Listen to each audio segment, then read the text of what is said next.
Seja bem-vindo ao programa O Direito é Todo Seu, uma parceria entre o curso de Direito da FIB e a OAB de Bauru. Como é sabido, as mulheres hoje possuem vários direitos, sejam esses direitos outorgados pela Constituição ou pela lei. O que acontece é que as mulheres muitas vezes não se dão por conta que esses direitos existem. Várias discussões, várias dúvidas entre as mulheres surgem quando se trata de direitos que são inerentes ao sexo feminino. E para debater esse tema comigo hoje, eu recebo a doutora Márcia Negrisoli, que é secretária adjunta e coordenadora da Comissão da Mulher Advogada da OAB de Bauru. Seja muito bem-vinda. Eu que agradeço o convite, é um prazer estar aqui no estúdio da TV FIB. Ótimo. Hoje nós sabemos ainda que são tratadas questões ou direitos que são inerentes aos homens e são inerentes às mulheres. Parece que são tratadas essas situações de forma diferenciada. Será que realmente hoje existe a necessidade ainda desse tipo de discussão? Bom, professor César, na verdade no plano formal, de legislação sobre os direitos das mulheres, não há grandes dificuldades. Nós temos uma legislação esparsa, tanto na Constituição Federal quanto no Código Civil, legislação trabalhista, que protege os direitos das mulheres. Mas, na verdade, aqui na prática, nós ainda temos muito o que caminhar.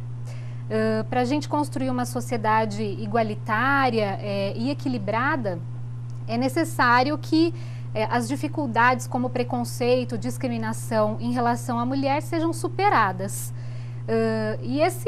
Essa questão da discriminação não é um discurso de feministas radicais ou uma história da carochinha, não. Na verdade, ela existe, é um fato, né?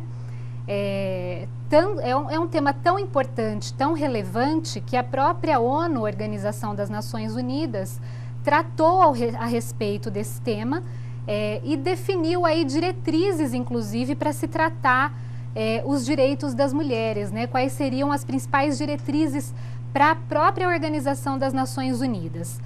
A primeira delas seria assegurar as liberdades básicas das mulheres. Depois, aumentar as políticas públicas em relação às mulheres e também executar as leis de combate à violência contra a mulher. São princípios, que a ONU instituiu e que, na verdade, se tratam de princípios de empoderamento da mulher para a conquista real dessa igualdade, não apenas a igualdade formal da legislação. Veja que as mulheres são 52% do eleitorado e no Congresso Nacional nós temos apenas 7% de mulheres entre senadoras e deputadas.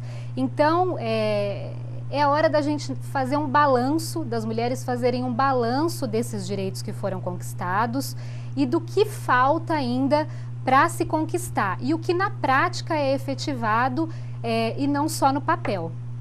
Ótimo. Pegando um gancho nessa sua fala, questão de mulheres fazendo parte do Congresso e política e tudo mais, nós sempre ouvimos, principalmente na época de eleição, os governantes ou os candidatos dizendo aí dos seus planos, do seu planejamento quando eleitos, e muitas pessoas falam dessas situações, muitos políticos, muitas pessoas que querem se eleger, falam aí que vão prometer isso para a mulher, porque o sexo feminino tem que ser protegido por causa disso, por causa daquilo, prometem uma série de coisas que muitas vezes nós não vemos se concretizar na realidade. Hoje nós teríamos que analisar quais são no Brasil aí as principais políticas públicas que existem em relação às mulheres no nosso país.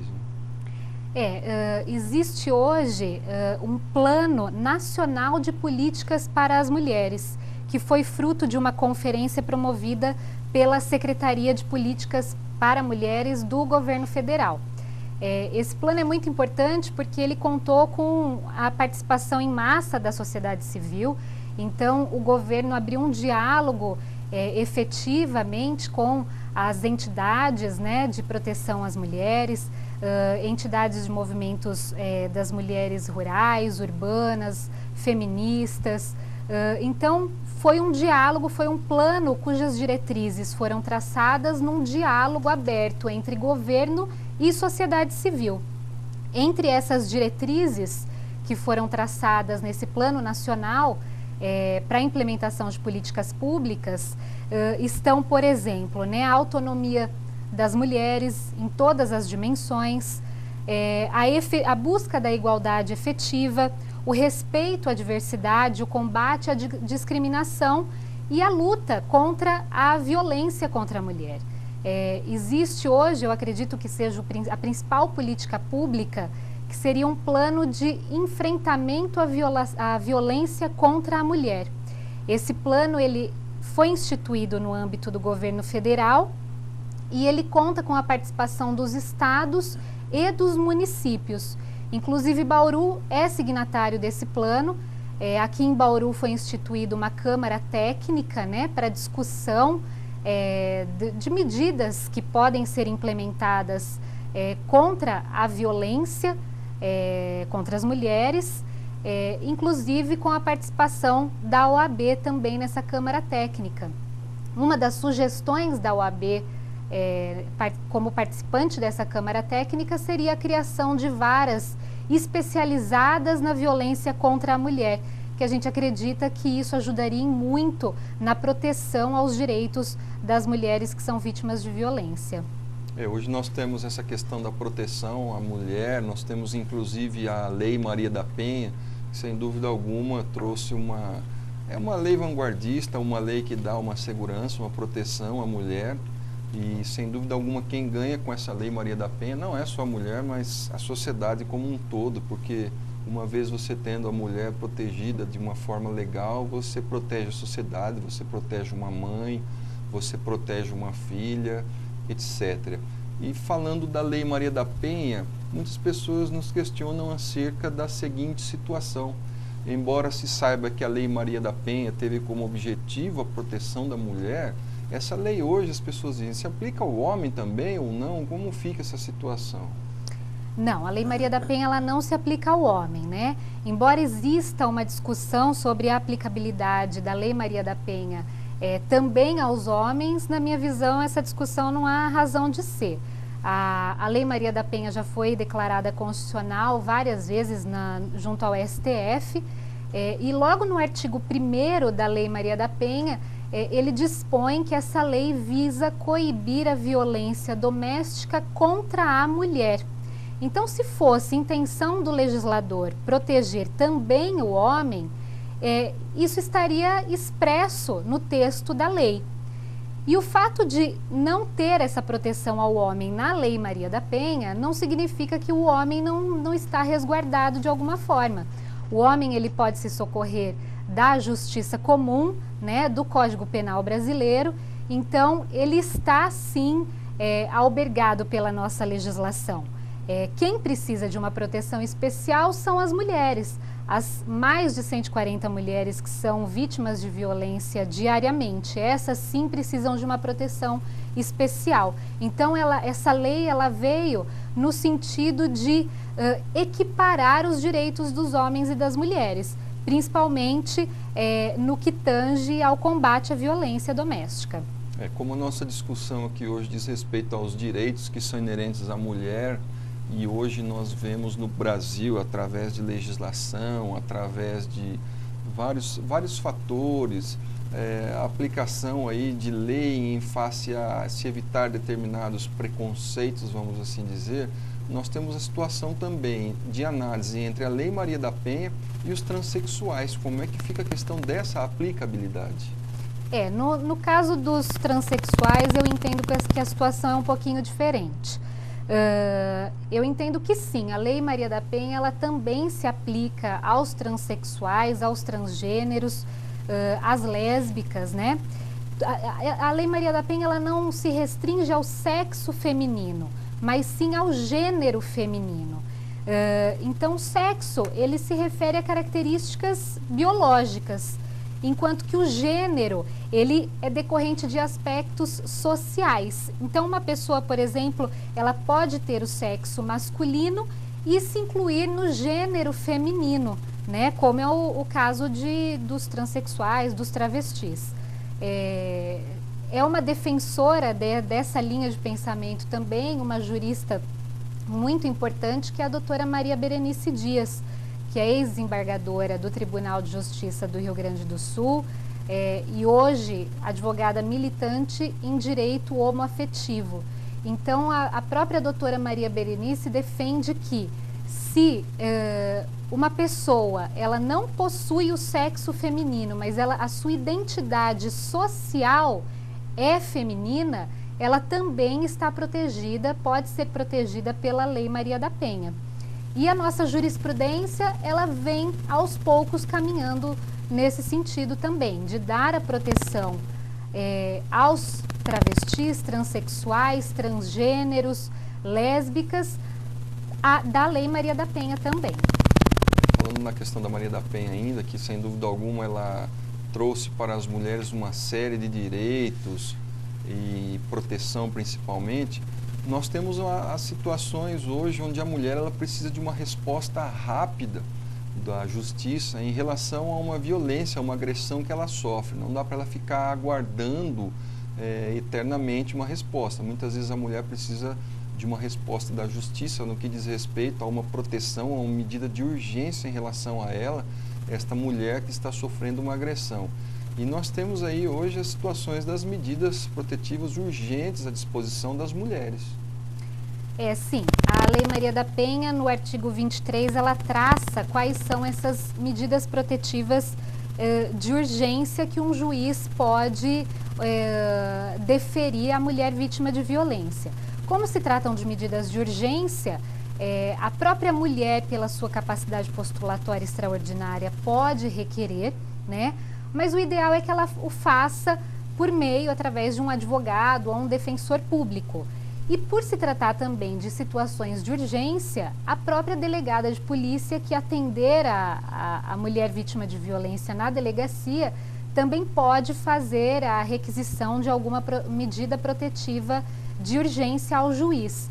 O rol do artigo 23, ele é um rol exemplificativo, ele não é taxativo. Outras medidas, se forem necessárias, podem ser aplicadas à mulher vítima de violência, mas dentre elas o juiz pode determinar, por exemplo, o afastamento da mulher do lar, né, e o seu encaminhamento a um grupo de apoio, a um programa oficial que exista na cidade, né, na cidade em que a mulher mora, para ficar, por exemplo, num abrigo feminino. Também pode determinar a separação de corpos, pode determinar o afastamento do agressor do lar, né, e a recondução da vítima ao lar. Então, mais uma vez, só complementando que não é um rol taxativo, mas exemplificativo. Outras medidas podem ser adotadas, variando de acordo com o caso. Fica aí, então, uma dica para a nossa telespectadora que está aí nos assistindo. Qualquer agressão que você sofra, conforme as palavras aqui da doutora Márcia, você, mulher que sofre uma agressão, a mulher sempre fica naquela dúvida: o que eu faço? Num primeiro momento, dirija-se imediatamente a uma delegacia de polícia. Vá até a delegacia de polícia, a delegada que estará ali vai te auxiliar, vai te dar todas as dicas em relação a como você atuar judicialmente, indicação do advogado, defensoria, seja lá o que for. Mas não fique ali sofrendo agressão quieta. Nós vamos para um rápido intervalo, voltamos já já.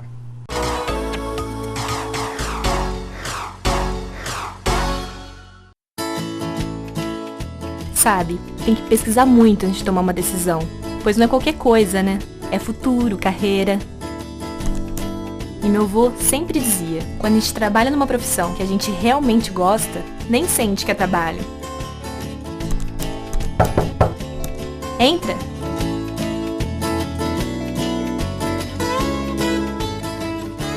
E aí, decidiu? Muito. Eu vou fazer na FIB.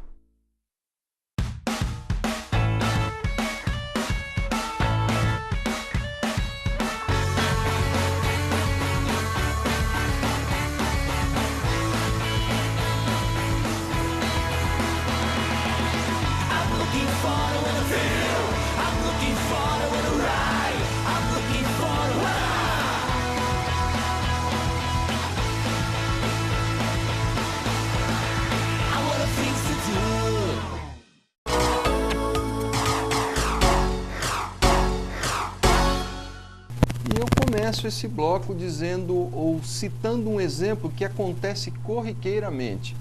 Muitas vezes uma mulher está dentro da sua residência, com a sua família, e ela sofre rotineiras agressões.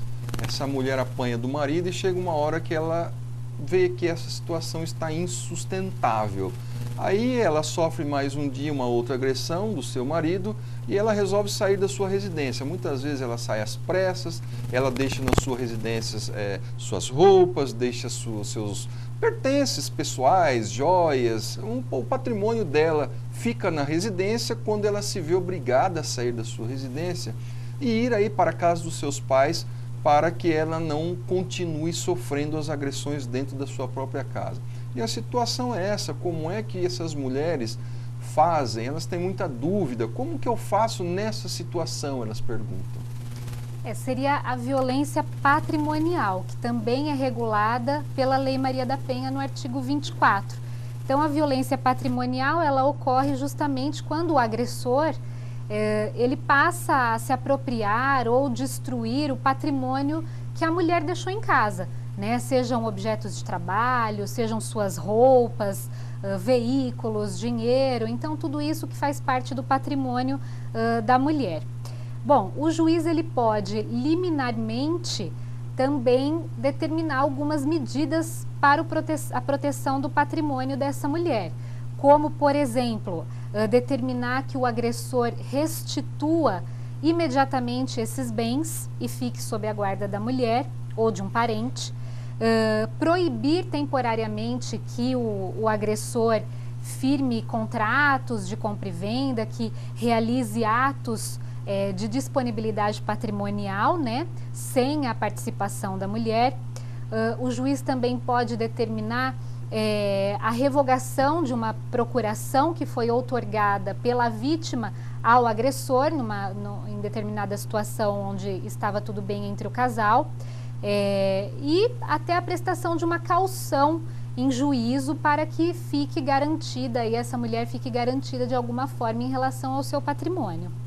Hoje nós temos a situação ainda, falando evidentemente dos direitos em relação às mulheres, essas mulheres que vivem nessa situação de violência, sofrendo agressões, essas mulheres nós sabemos que elas devem ter aí a tutela do Estado. O Estado tem a obrigação de tutelar os interesses dessa mulher quando ela sofre essas agressões.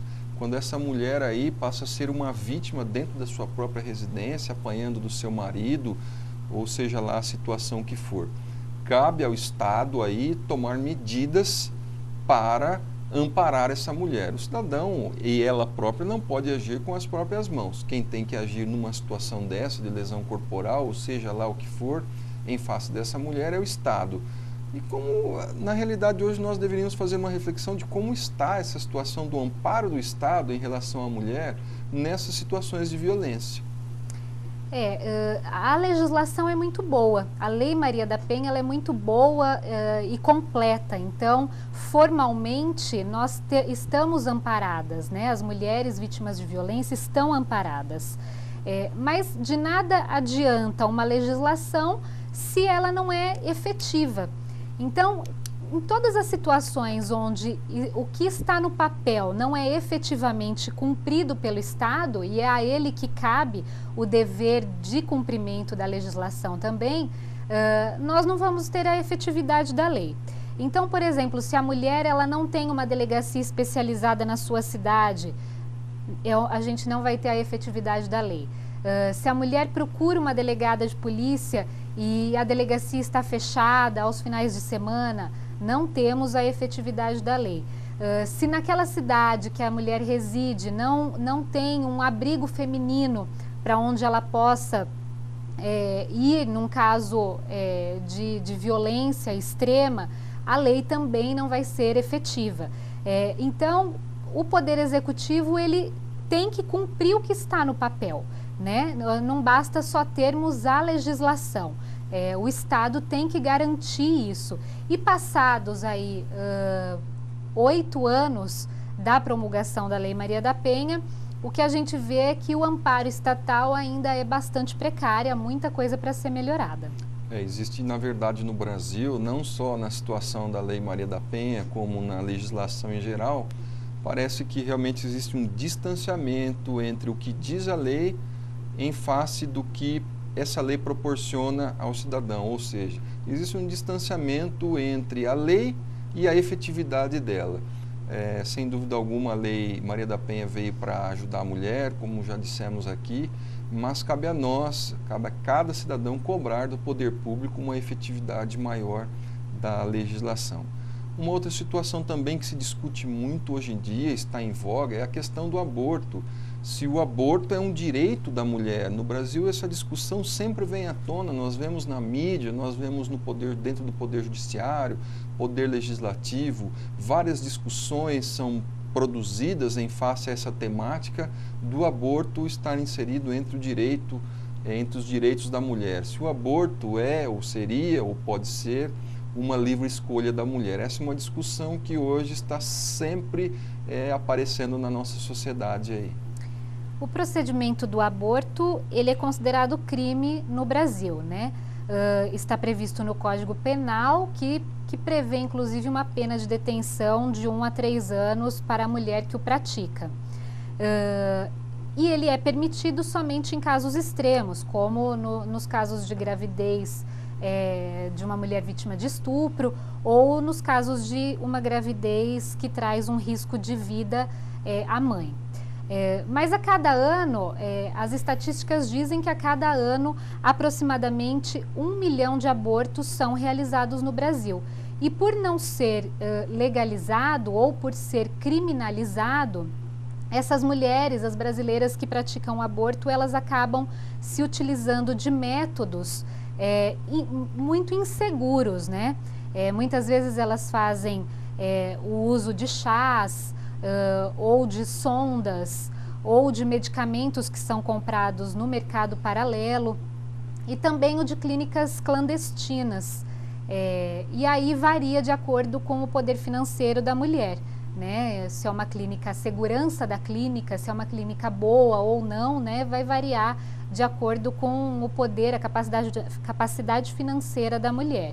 É uma questão de saúde pública, né? Um problema de saúde pública e que precisa ser melhor discutido no Brasil. É um desafio político essa discussão. A gente vê que muitas vezes os políticos acabam não entrando nessa discussão, porque como se é uma discussão que envolve inclusive questões religiosas, né? Eles podem perder votos e enfim. Então é uma discussão que deve ser ampliada no Brasil, sim, porque é uma questão de saúde pública. Uma outra situação que é inerente aos direitos das mulheres, aos direitos do sexo feminino aí, das mulheres em geral, e que sempre vem à tona também a questão daquela mulher que se encontra presa, a mulher está num presídio e está grávida. Ela, como se diz, é uma presidiária que vai ser mãe, está ali gestante, está grávida dentro do presídio. E como nós dissemos aqui, existem várias leis, nós temos um arcabouço de legislação aí, e essa é uma situação que deve ser também feito um enfrentamento entre os direitos dessa mulher que está no presídio em face da sua maternidade. A mulher que se encontra presa, ela tem o direito a fazer um pré-natal e um pós-natal. Não podemos confundir aí a dificuldade por que passou essa mulher, o motivo por qual ela foi presa, com os direitos do nascituro, desse bebê que está se formando. Então, a mulher que está presa, ela tem o direito a fazer um pré-natal.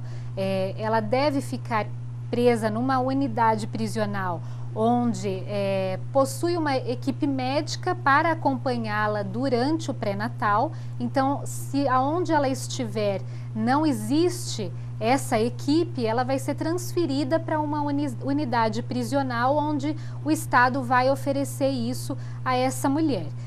Depois o seu parto vai ser feito no Sistema Único de Saúde e depois do nascimento do bebê, ela deve ser transferida para uma unidade prisional onde conta com um berçário, né? A mulher presa tem o direito a ficar com o seu bebê próximo até que o bebê complete 6 meses de vida. O Estado também deve oferecer o teste do pezinho, todas as vacinas que estão no calendário do SUS. E se por um acaso não existir vagas em nenhuma unidade prisional que conte com um berçário, a mulher pode requisitar ao juiz, por intermédio do seu advogado, uma prisão domiciliar pelo período de 6 meses, para que ela possa dar a atenção necessária ao bebê que acabou de nascer. O período de 6 meses me parece razoável, se nós formos fazer uma analogia, por exemplo, com os direitos trabalhistas das mulheres que estão aí com os seus contratos de trabalho em vigência. A mulher, ela tem a licença maternidade de 4 meses, que pode ser prorrogada até 6 meses, dependendo da empresa em que ela trabalha. E o direito à amamentação, a 2 intervalos especiais para a amamentação de 30 minutos até que a criança complete 6 meses de idade. Então, fazendo uma analogia ao direito da mulher presa em ficar com o seu bebê até os 6 meses de idade e os direitos trabalhistas da mulher, me parece razoável que esse critério de 6 meses para que a mulher presa possa ficar com o seu bebê perto, seja na unidade prisional, seja em regime de prisão domiciliar. Na realidade, aí o que nós temos quando se protege a mulher presidiária que vai ser mãe, o que se tem aí é uma proteção, evidentemente, em relação àquela criança que é inocente, não tem culpa do que a mãe fez, por isso está ali pagando perante a justiça na prisão. E, na realidade, protegendo a maternidade, você protege a criança também. Por isso, na verdade, esses direitos todos que são inerentes. E nós vemos ainda, não só no país, mas aqui na nossa cidade de Bauru, nós temos observado várias iniciativas que dizem respeito à defesa dos direitos que são inerentes à mulher. Uma das entidades, vamos assim dizer, que eu vejo que luta em prol desses direitos da mulher é a OAB. A OAB aqui de Bauru, na comissão que é presidida por você, doutora Márcia, Comissão da Mulher Advogada, eu gostaria de passar para o telespectador, como a telespectadora principalmente, que ela não está sozinha. Aquela mulher que tem um direito seu agredido, ela tem amparo. Nós estamos falando agora não só em termos do nosso país, mas especificamente em termos da nossa cidade. Como que a OAB vem se comportando nessa situação? Bom, a OAB ela possui várias comissões temáticas, sendo uma delas a Comissão da Mulher. A Comissão da Mulher ela é tão importante para a Ordem dos Advogados que, pelo regulamento interno da Ordem dos Advogados, ela é obrigatória. Então, em todas as subseções e na seccional, a sua implementação, a sua criação, ela é obrigatória em todas as gestões. A Comissão da Mulher Advogada, pelo regimento interno da OAB, possui algumas diretrizes também. Entre elas, a defesa do direito das mulheres, a inclusão das mulheres no mercado de trabalho, sobretudo nas carreiras jurídicas. Ela defende todas as formas de combate à discriminação contra a mulher, apoia a iniciativa de órgãos públicos. A OAB atua como verdadeira parceira dos órgãos públicos na defesa dos direitos das mulheres, organiza em suas subseções palestras, fóruns, discussões, encontros regionais para se discutir as questões relacionadas ao gênero, as questões de gênero das mulheres. Também trabalha na promoção da igualdade entre os sexos. E aquela mulher que não é advogada e possui um problema, uma dúvida, ela pode ser atendida pela Comissão da Mulher Advogada da OAB. Para isso, basta procurar a OAB Bauru, que aqui na cidade fica na Avenida Nações Unidas, número 3030. É muito interessante todas essas dicas, todas essas colocações, mas estamos aí perto de mais o final de um programa. Eu agradeço a presença Eu que agradeço mais uma vez o convite, professor. A OAB está à disposição aqui da TV FIB para tudo que for necessário. Eu agradeço ainda a presença aqui, embora sendo via televisão, mas você, que é nosso telespectador, sempre presente aos nossos programas. Hoje, especificamente, o programa que é dirigido a você, mulher, a você que nos assiste. Você, se tiver alguma dúvida em relação às discussões aqui hoje tratadas, mande e-mail para direitoseu@fibbauru.br e nós vamos tentar da melhor maneira dar um caminho aí, ou melhor dizendo, um encaminhamento para essa sua dúvida. Até o próximo programa e muito obrigado.